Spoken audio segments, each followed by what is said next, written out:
یقینا تاسو په هغې کې تاسو مسلې به حل شي، تاسو به خوشحالي راشي، تاسو به نوښار کې تکلیفات ختم شي.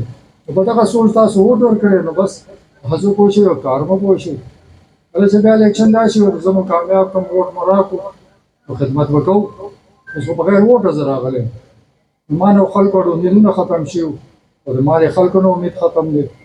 نو زه هم خپل طور طریقې سره د خپل یارانو دوستانو چا چې ما سره منډې والي هغوی خدمت به کوم، هغوی سره به هر حد ته ځم، هغوی سره به خپل کوشش کوم. باقي علاقې کارونه کوشه او تاسو کوشه، په دې باندې خفه کېږئ مه، ځکه چې دا خدمت چې دی دا هله کېدی شي د خلکو مینه در سره وي. چې ما سره خلکو مینه نشته نو زه خدمت څه ته وکړم؟ ما سره تاسو په ډله کې مینه نشته، تاسو په ډله کې چې څه دي هغه ما ته پته ده. هغه د خدای پاک تاسو دا امیدونه قبول کړي. تاسو کوم امیدونو باندې ووټ ورکړی دی، خدای تاسو کامیاب کړي، خدای دې نوښار ته ترقي ورکړي.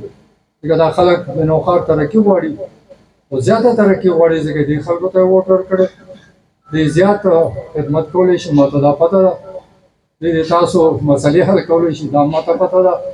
نو خدای دې خیر کړي، انشاءالله وخت به تېر شي، وخت به راشي، پته به درته ولګي چې تاسو کومه ګټه وکړله او کوم نقصان نه و. ما ته هېڅ نقصان میلاو نه شو، ما ته خدای عزت راکړ. خو نقصان چا وخوړه؟ نوښار وخوړه. تباه کېږي به کوم ځای؟ نوښار. مسلې به چا دغسې بندې پرتې دي؟ نوښار.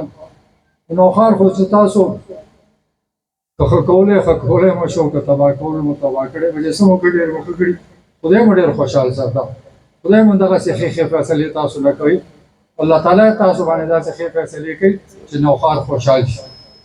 زه په آخر کې تاسو نجات غواړم. خدای مو خوشحال ساته، خدای مو کامیاب ساته.